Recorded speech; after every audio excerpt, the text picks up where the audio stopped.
নমস্কার, কেমন আছেন আপনারা সবাই? আশা করি সকলে ভালো আছে। আজ একটা নতুন রেসিপি নিয়ে চলে এসেছি, বাটা মাছের ঝোল। রেসিপিটা খুবই হেলদি, টেস্টি হয় এবং খুব সুন্দর হয়, খেতেও ভালো হয়, সুস্বাদু হয়। বাটা মাছগুলোকে আগেভাগে আমি ধুয়ে বেছে রেখে দিয়েছিলাম। কড়াতে তেল দিয়ে তেলটা ভালো করে গরম হওয়ার পরে মাছগুলো দিয়ে দিলাম। মাছগুলো ভালো করে ভাজা করে নিলাম, বেশ সুন্দর করে ভেজে নিলাম, কেননা কাঁচা কাঁচা থাকলে একটা আষ্টে গন্ধ ছাড়ে। তো যার জন্য আমি সুন্দর করে মাছগুলোকে ভেজে এপিট ওপিট করে সুন্দর করে ভেজে তুলে রাখলাম। ওই একই তেলে আমি আলু দিয়ে দিলাম। আলুগুলো বেশ করে কড়া করে একটু ভেজে নিলাম। ভাজা হলে আমি তার মধ্যে ঝিঙে দিয়ে দিয়েছিলাম। ঝিঙে দিয়ে সেটাকে ভালো করে নাড়াচাড়া করে করে তুলে নিলাম। এই বাটা মাছের ঝোল আপনাদের কার কার খেতে ভালো লাগে আমাকে অবশ্যই কমেন্টে জানাবেন।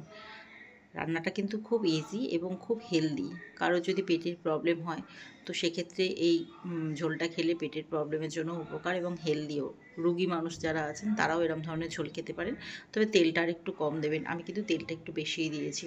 আর দেখুন, আরেকদিকে আমি শিলের মধ্যে আদা, জিরে আর শুকনো লঙ্কা বেটে নিচ্ছি। মিক্সিতে এইটুকু মশলা বাটা যায় না ঠিকঠাক, সেই কারণেই আমি শিলে বাটলাম। আর শিলে বাটলে তো রান্নার আলাদা স্বাদ হয়, সেটা তো আপনারা সকলেই জানেন। মশলাটাকে দেখুন কষা হয়ে গেছে, সুন্দর করে কষা হয়ে গেছে, কালারও চলে এসেছে কি সুন্দর। ব্যাস, এরপরে দিয়ে দেবো অল্প একটু জল। জল দিলেই আলুটাও সেদ্ধ হয়ে গেছে। ব্যাস, রান্না রেডি।